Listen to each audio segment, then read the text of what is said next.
From the minute anyone walks through the gates here at Sebring, you have to be committed. And for the drivers, it's about being pushed to the limit. For the teams operating at the limit. And for the fans, well, most of the time they're over the limit. Sebring is one of those races that if you win here, you are a most worthy victor. And we are green at Sebring for the 12 hours. Great start by Ryan Dalziel on the outside of the front row, and he looks to the lead. Garcia slides that Corvette down into the second spot. They're almost touching as they work, banging doors. Brilliant stuff. Settling into a rhythm, trying to get your tire pressures, tire temps up. Sebring simply, it's a monster. It eats race cars. It tears out the heart and soul of the race car drivers. Oh, that is a massive hit. Oh, I felt that. I crashed hard, Mike. Threw me over the curve and the car just spun. Potter comes up and makes contact with the left rear pretty hard. And as he came out of turn 16, it sucked him, dragged him, pulled him across the track. Look at his hands on his head. He knows that it was probably something to do with him. That's a 5? Yeah, 10-4, that's a 5. It's Barbosa. The 5 swing to driver's right. He is door to door with the 01, trying to use that Ferrari as a pick. Into the lead goes Joao Barbosa over Scott Dixon. Dixon thought about fighting it and then thought about the big picture. Good job, clear by 2. Driving away a minute.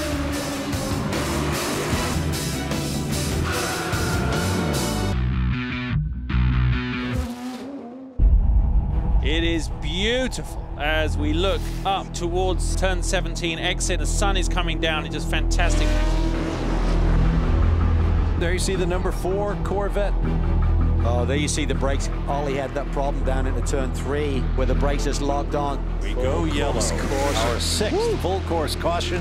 Pit now. Porsche going for 2 straight here at Sebring with this factory squad. Can't get the left rear. Left rear more than 912. They cannot get a bite on the wheel nut. This is costing precious time here in pit lane.